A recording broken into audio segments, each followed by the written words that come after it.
You're listening to CX Passport, the show about creating great customer experiences with a dash of travel talk. Each episode, we'll talk with our guest about great CX, travel, and just like the best journeys, explore new directions we never anticipated. I'm your host, Rick Denton. I believe the best meals are served outside and require a passport. Let's get going. Grab a pint because today's guest comes to us from the wonderful Emerald Isle. Today I have the joy of speaking with Jeff Sheehan, a fantastic CX advisor from Dublin, Ireland. Well, actually Jeff is from the US, but now he's living in Ireland. He brings a really interesting perspective on customer experience that I am eager to hear today. Recently, Jeff released an excellent book on a holistic CX management program titled Customer Experience Management Field Manual, the guide to building your top-performing CX program. Leveraging the disciplines he learned from 27 years in the customer service business, Jeff offers a book not made for the navel-gazer or the ivory tower, but rather a book that you can sit down with step by step and create a CX program. This truly is the field manual. So, at ease, listener, let's listen from Jeff's wisdom. Jeff, welcome to CX Passport. Thank you very much. Thank you so much. I appreciate the invitation to be here. It's going to be a lot of fun. So, and for my listeners, I'm just going to say this right off the bat. I'm sorry, the voice is a little scratchy. Yes, there was a little bit of a corona going through the Denton household, but all is well now. Vaxxed, boosted, we're all better. So, Jeff, thank you for tolerating the scratchy voice. Listeners, I hope you tolerate that scratchy voice as well. But we are talking. Great. Oh, well, thanks. Kind words. But we all know the truth. But so we're talking in mid-January, which is still reasonably in the New Year period, right? People are still saying Happy New Year to each other and Happy New Year to you, Jeff. So I know it's the time of resolutions, heading to the gym, trying new approaches. I imagine that's true of CX as well. What's the New Year resolution to CX look like to you? Oh, that's a great question. And I know, a lot of folks spent their last quarter assessing or closing out the year, and then enjoying the holidays in a bit of a break, and so now in January and probably into February, there is this assessment. There is this, what are we going to do, and this re-examination of plans. And to answer your question, I would always recommend you do a CX audit. And in the book, I have a whole chapter on what a CX audit is and includes, but just a comprehensive top to bottom examination of your last year and the CX program. And then look at those areas where you want to mature and move forward. Okay. And if you haven't got a maturity plan, for example, a CX maturity plan, that's a great place to start, to sort of understand the now, where, how roadmap, if you will, of your CX program. So where you are now, where you want to go, and the step you'll take in this coming year, this 2022 year, in terms of the things you want to improve on. Maybe it's a skill set around data, or it's a skill set around building that gearbox in your organization to convert insights into action and then measure the impact of that action. But I think just the general idea of a CX audit is a great place to start, a new year. And that fits totally with this resolution, because that really is what a lot of folks are doing at that point. They're taking stock. They're taking that assessment. They're self-auditing, whether it's their waistline, or whether it's their willingness to read, or it's their desire to see some new. They're taking an assessment of where they are.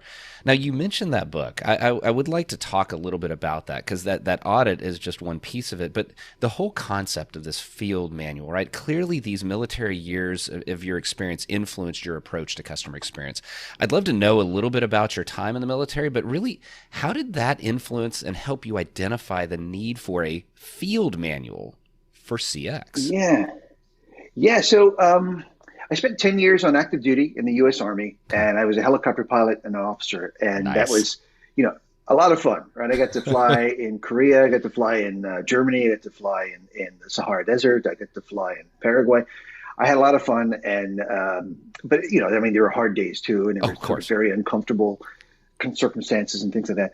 But in the military, and that suited my personality was this getting organized. And what I found I was good at in those years and in that initial career was I was really good at building things from the ground up new, or fixing things that were just broken, and I could fix them. So as I moved into the commercial, private sector, that was the kind of work that I looked for, and I was quite good at, was building something new or fixing something that wasn't performing as it should be. And all around customer service operations, right? Whether it was field service or depot service or consulting with customers, clients who needed that same sort of treatment to improve. And then as I moved into writing a book, there's a lot of CX books out there, as you know, and I was looking for a differentiator. I was looking for something to stand out of the crowd with. And so I combined these backgrounds. My military background as a metaphor for the book, as a sort of an item of originality, to give it a sort of a different look and feel and tone in the writing, but also to use a field manual concept the way the military does, which is, anytime I can speak for the Army, I don't know about anybody else's services, but if you needed to do something you haven't done before, there's a field manual for it, and that might be setting up a field latrine or strapping a nuclear weapon to an aircraft. Like, there's a field manual for those things. Quite a wide range of needs there. Boy, your use case examples are pretty end to end. Exactly. And that's my point, is like, for anything, there's field manuals on how to coach, soldiers, and field manuals in leadership and things like that, field manuals on strategy and so forth. But the field manual is really, if I don't know how to do something, but I'm tasked to go do it, I go grab the field manual and it will tell me what I need to know. Yeah. And it's the kind of book that I can open up to any page, and I don't have to read it from cover to back cover.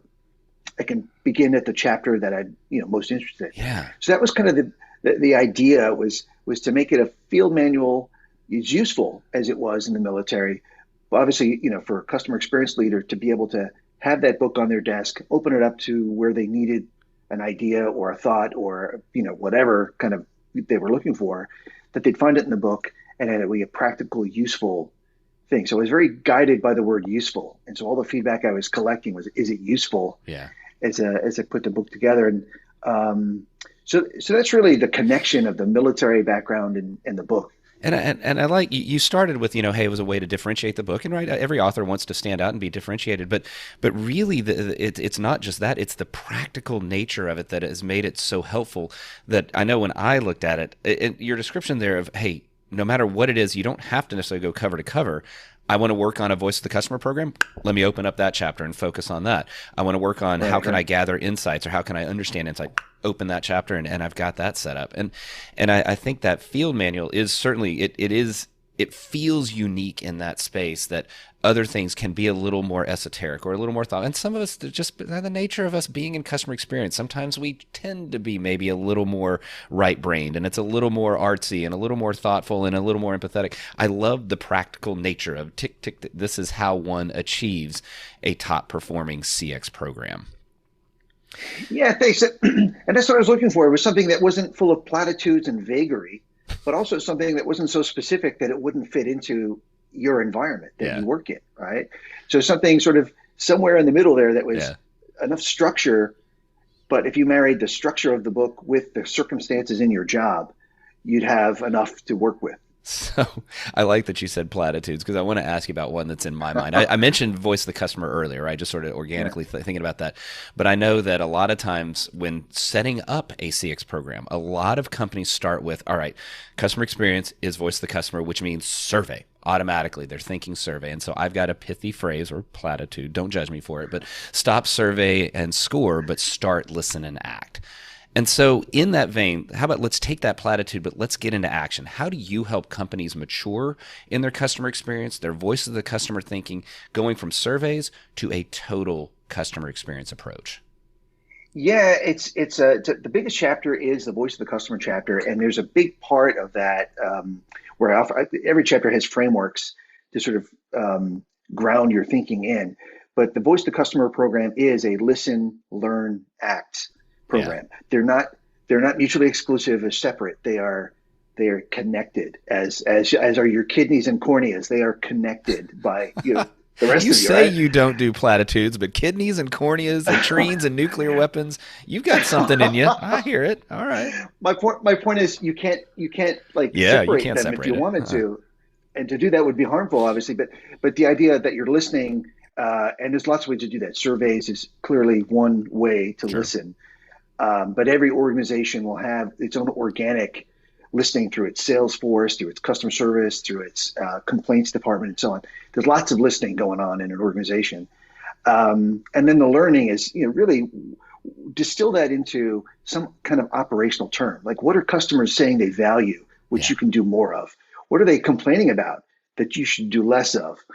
And then sort of distill that into, okay, if we it might be a user experience thing where you change the buttons or the Yeah. or the font or something on a mobile app or a website, or it could be your web chat hours aren't helpful for after hours. Your Right. web chat is only normal business hours, but customers want to use web chat when outside of normal business Mhm. hours. And so it could be things like that where you're getting feedback that you can connect to an operation and examine it for um, its worthwhileness, its impact for changing, and that's where you get into the acting. Another piece of the book, which I do definitely want to expand on in a future bit of work, is this thing called the value irritant matrix, which is not Ooh. my idea. It's from the book called The Best Service is No Service. And it's basically a four quadrant grid of understanding what customers value, what irritates customers, what your company values, and what irritates your company. And so my best example, for example, is password resets. How many times do you have to call anyone to do a password reset now? Right? Right. And you go, Right. you don't have to go back too many years when like you had to call someone and wait in the queue and wait and get the identification, security questions, and then you'd get somebody who could help you reset a password. And you'd devote a good 20 minutes at least to Yeah. do that. You don't do that anymore because it's an irritant to the company and it's an irritant to the customer. Yeah. So we were able to do our own password resets and it's done and dusted in a minute, right?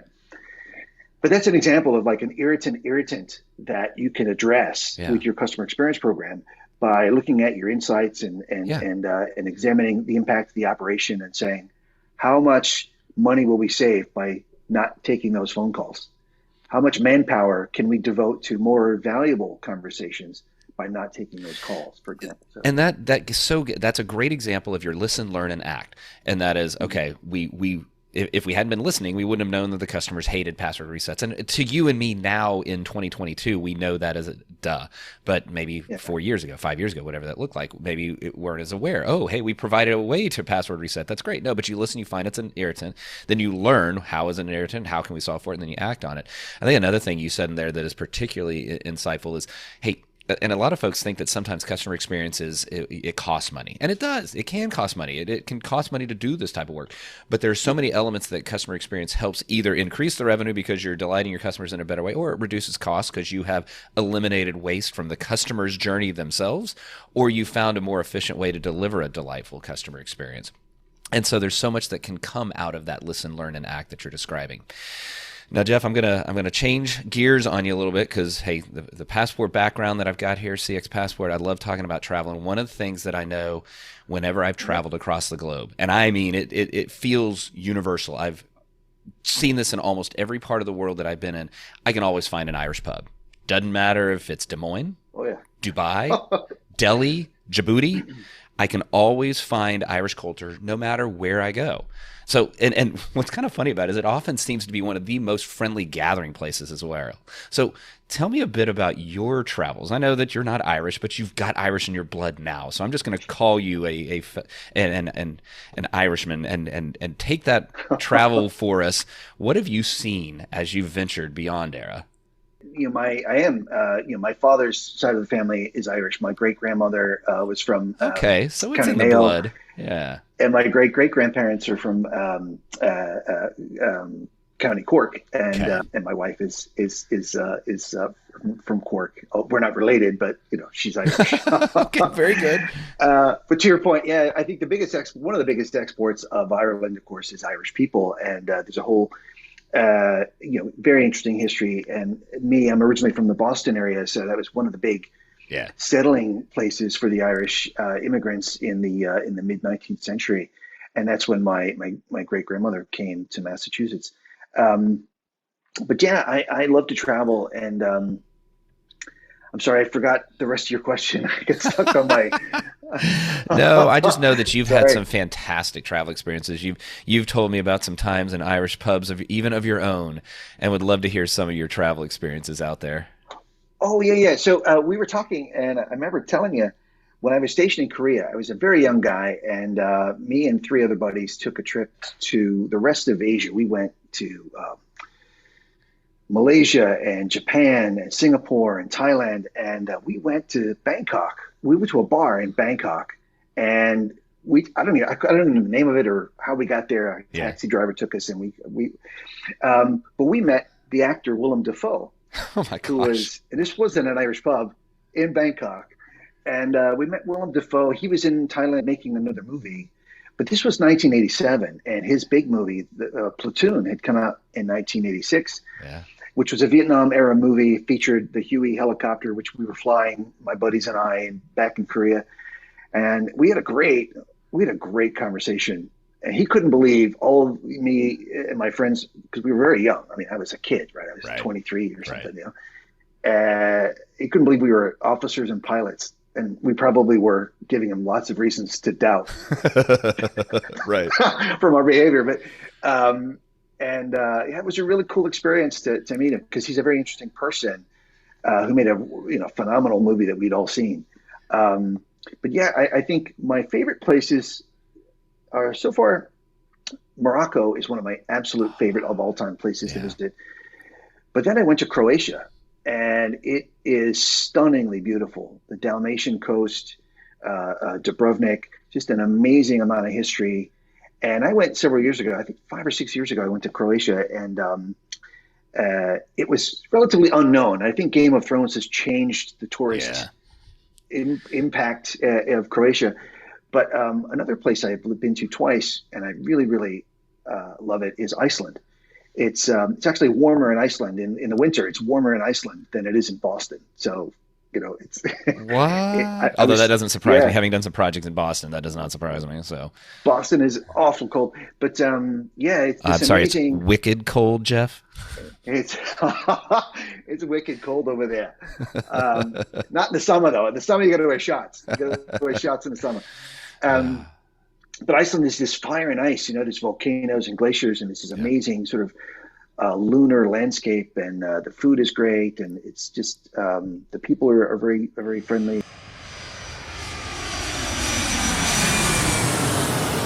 Jeff, those are awesome stories. I don't even know where we can go with that, but I am going to bring you here into the first class lounge. And so it's going to be a little different than being a young military guy traveling Asia, Southeast Asia. Sometimes you need a little bit of relaxation. So join me here in the first class lounge. We'll move quickly here and have some fun, I hope. Now, you may have already answered this question, but I'm curious. What is a dream travel location from your past? From my past, I would have to go back to Croatia. Yeah, Croatia. I love that. Yeah, it's beautiful, beautiful place. I really want to get there. People continue to say that over and over, and I didn't watch Game of Thrones, but I maybe that's why I've been exposed to it. It just looks beautiful. So with your global travels? What is a dream travel location you've not been to yet? I have not been to Hawaii, and yeah, I can't believe it. And I need to get there. So Hawaii, of course, the Maldives is always interesting, but it's so far away and so hard to get to. But Yeah. Hawaii is probably the place is a dream destination place for me. It is. You know what's funny about that, Jeff, is how people set up dream destinations so often based off of where they're from. So I would love to go to Fiji, right? That's one of the ones that I'd love to. But I've had some Australian guests on the podcast, and they talk about, yeah, no, I was in Fiji last weekend and enjoyed that. So it is amazing how your distance from your dream destination helps define it as its dream destination. Hawaii is beautiful, and I do hope that you get to be there sometime. What is a Yeah. favorite thing to eat? Good old fashioned barbecue, North Carolina barbecue and Texas barbecue. Absolute favorite. Now that's interesting to say both. I don't know if you did that on my behalf as you saw my facial reaction there, but those are two very No, different kinds of barbecue. they are. And my daughter lives in Raleigh, so when we get together, we enjoy the Carolina mustard sort of Yeah. barbecue, which is very sort of pork based Hmm. barbecue, right? But I've got family in Texas, South Texas, in Dallas, in Yeah. San Antonio, and Dallas, and it's a lot of beef based, Yeah. barbecue brisket and ribs and things, and it's amazing. I love it. I had no respect for North Carolina barbecue when I was growing up. Well, but I'm going somewhere. I'm going to be a little kinder than how that started. I grew up in Austin, Texas, and so Uh, Texas barbecue was where it was. And there's obviously Austin and the Central Texas area. There's some phenomenal barbecue there, and it is still my core definition of barbecue. But I went to school at Duke, which is in Durham, North mm, Carolina, and was exposed to North Carolina barbecue, and was kind of scornful, resentful of it until we did our first pig picking, and that pig was roasting slowly all day, and finally around 3 o'clock in the afternoon you finally get to eat this just glorious barbecue. And that was when I was like, wait, okay, it's different, but I like it. And who knows, that may be the observation for even just customer experience and global exposure anyway, right? It's different, yeah, but it's good. So yeah. in that vein, or actually in the opposite vein, a thing your parents forced you to eat but you hated as a kid. Oh, peas and tomatoes. My mother is a giant fan of canned vegetables, so she would open a can of peas, cook them into submission, and then I couldn't leave the table until I ate my peas. And oh my God, I love peas now. I mean, I'll eat peas by themselves, but as a kid, that was like Dialogue 13, man. It was torture. What I love about this question, I've asked that question of every single guest, is maybe a couple guests have not been able to, but there's almost an immediate reaction to it. Like, oh, it was peas and tomatoes, or someone beets, or what it might be. So I love hearing that just immediate reaction. But then, of course, as we grow up, we get a little different. So going back to Yeah. travel, let's leave the first class lounge on this one. What is one travel item, not including your phone, that you will not leave home without? I tend to rely on some quick dry clothing, and I know it sounds like a weird Okay. old guy answer maybe, but there's this technical clothing that you can wash anywhere, Yeah. and so I tend to have it. It's comfortable, and you can put layers on, and it looks decent. Like if you wanted to go out, to a restaurant, you have a shirt with a collar, and then you look, decent enough to not get thrown out of a restaurant. So that's my must have.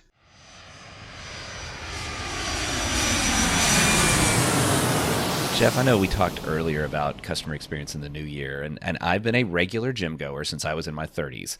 And like a lot of folks in their 30s, that's a time that it changes for you because I realized I loved food. And I also seem to realize that the metabolism apparently comes to a complete halt at age 30. So I've been a regular. That said, my favorite day at the gym is on or around February 13th. And why? It's because that's when the vast majority of people who said, I'm going to really get started this year, or I'm going to go to the gym, they just start to disappear. And so sustaining, that is something that I've always had in my mind when I think about customer experience programs is it's really easy to get excited at the beginning. It's really easy to get started day one, week one, month one, quarter one. But it's the sustaining is how you get results. I know it's true of customer experience. It's true of fitness. So how does a company keep its CX, its customer experience motivation, and then keep motivating its employees to truly sustain? I would say stories. Amen. In all that work that's done, and all the activity that's done that hopefully is focused on work with a meaningful outcome. You're going to have incredible stories of retail store people, digital support people, of course your call center agents, contact center Yeah. agents, and all the support teams. The CIO and the IT department that's trying to transform the systems that enable more services or work from home kind of things. So you've got any number of stories inside your organization Hmm. that should be told. You should collect them and you should tell them. You should name names and you should give the attaboy. As we Yeah. said in the Army, you praise in public, you coach in private. Hmm. And so public praise of your anyone supporting customers in any way. And it doesn't have to be the folks that are in the customer facing roles. It can be those counterintuitive roles, the folks in Yeah. billing, the Yep. folks in your data analytics department, the folks that aren't necessarily interacting with your customers, but are hugely important to generating results. Just tell those stories, and one of the things that we see, as you see in the verbatims, you'll see customers will mention, Rick was amazing. He helped me. It was made it so easy. And I was really nervous, all that kind of stuff. That is a huge connection of, the meaning and purpose of your work to the mission, vision, and values of your organization. And the more you can connect those things, I think the better customer culture you'll contribute to. I'm really glad that you said story. One, because, well, actually, one and all, because it is so important to me. And too often we hear, ROI, we hear about getting quick results, and those are important too. But it's very much that logical aspect of it. And the logical is important. I'm not intending to diminish it, but it's the emotional that really is the glue. It's the reason why people get their hearts and mind behind the customer. It helps bring that customer to actual life inside the business when you tell that story. I worked for a company, the last company that I worked for before I went independent, and they did a fantastic job of selecting customer stories and the ones that were particularly special, and then really amplifying it for their big corporate events. And I'm talking about home equity here, right? You wouldn't think home equity is an emotional vehicle. It's not something that gets, and let me tell you, when you see someone say, I was finally able to adopt a 14-year-old into my family, I was finally able to afford the alternative cancer treatment that we couldn't afford otherwise, tears are just falling down at these meetings, and people get engaged with the customer, with the company, with the mission, and all that story. You are completely right that that's how the sustaining comes about. And if I can go on and ramble a little bit longer, I love how you brought that it's not just the cliched customer-facing roles. It is story, is how you connect with the finance department, how you connect with the billing department, the audit team. It is amazing how these customer stories can get folks connected that wouldn't even think that they have a reason to care about the customer. Yeah, and I think, the word sustain is why I said stories, because that will bring people in, and a lot of people need to be convinced that they're impacting the customer, and these stories will really help do that. And you bind around that common mission, that those, your example is a wonderful one. If you're doing anything meaningful as a company, and we all want to have meaning and purpose in our work, talk about that, extend that, brag about that, and right. That's what people want to rally around. I mean, we work to make money, and we work to do the things we're supposed to do, and there's a sort of bare minimum motivation at some. There's a sort of call it the base level of motivation, I guess I would say. But for the higher meaning and purpose of our work, I think stories is really going to reveal and unlock that for an organization. Yeah, I don't know why we've somehow avoided story. I don't know at what point somewhere in the business world we declared that story, and I realize I'm exaggerating. Of course, companies still believe in story, but it's been de-emphasized over tactical and financial and operational end results. It is amazing what happens if you change your customer care weekly operations meeting. Instead of starting with your dashboard of metrics and instead just start with a customer story. I have seen company cultures change on that factor alone, and story really gets the culture shift moving forward. Yeah, absolutely. And I was in a very large systems integrator global company, and we were focused on quarterly internal metrics. Net profit, earnings per share, revenue, quarter-on-quarter growth, and all that kind of stuff. And it all makes sense, right? You're a publicly traded big company. But we never talked about customers. We never talked about, I was a sales guy. We never talked about wins. Yeah. And we never had the customer on stage telling us why they chose us. Yeah. We never did, until the company went this close to being out of business. And we decided, customers are important. Yeah. But we, the board of directors changed some people around and reinvented the mission, vision, and values of the organization, and customers became front and center, and the other metrics were less, the focus.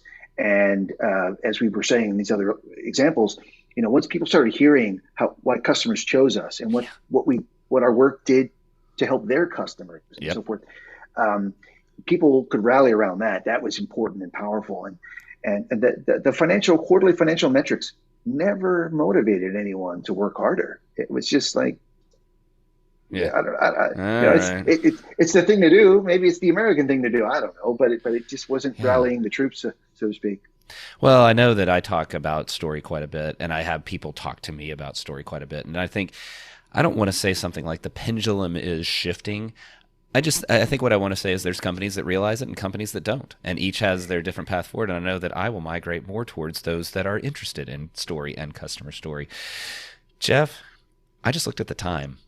We are out of time. I can't believe it. There's so much more that I'd want to ask you about, talk to you about, hear from you, but we're out of time. And so I definitely want this, though. I want people to be able to know how to get in touch with you.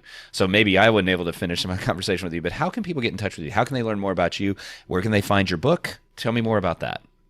Yeah, I'm very easy to find on LinkedIn. I am a huge fan of LinkedIn, so go on out and search for Jeff Sheehan, Jeff, and you'll find me. My book is available on Amazon, and you can find it by searching on my name. As opposed to the title, and you'll see it right there. And so I hope you do go out and connect with me on LinkedIn and check the book out, whether the Kindle version or the paperback version. Yeah. Well, good. And I'll make sure and get all of that in the show notes, right? So anyone listening, hit pause and you can check it, or actually just scroll down. You can have a look while you're listening, and you'll see all that in the show notes. Click those links, and you'll be able to connect with Jeff, and you'll be able to buy his book as well. Jeff, I've really enjoyed talking with you. Thank you for being patient with the gravel road voice today. I've learned a lot.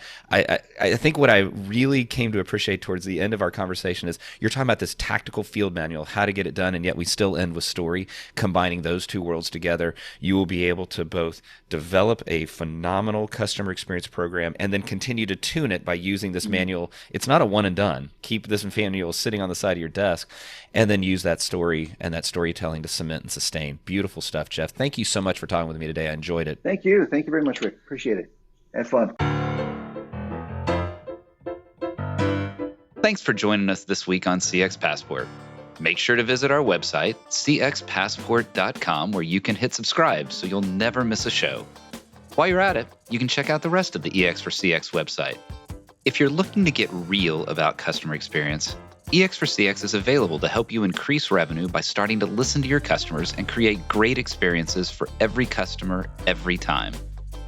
Thanks for listening to CX Passport, and be sure to tune in for our next episode. Until next time, I'm Rick Denton, and I believe the best meals are served outside and require a passport.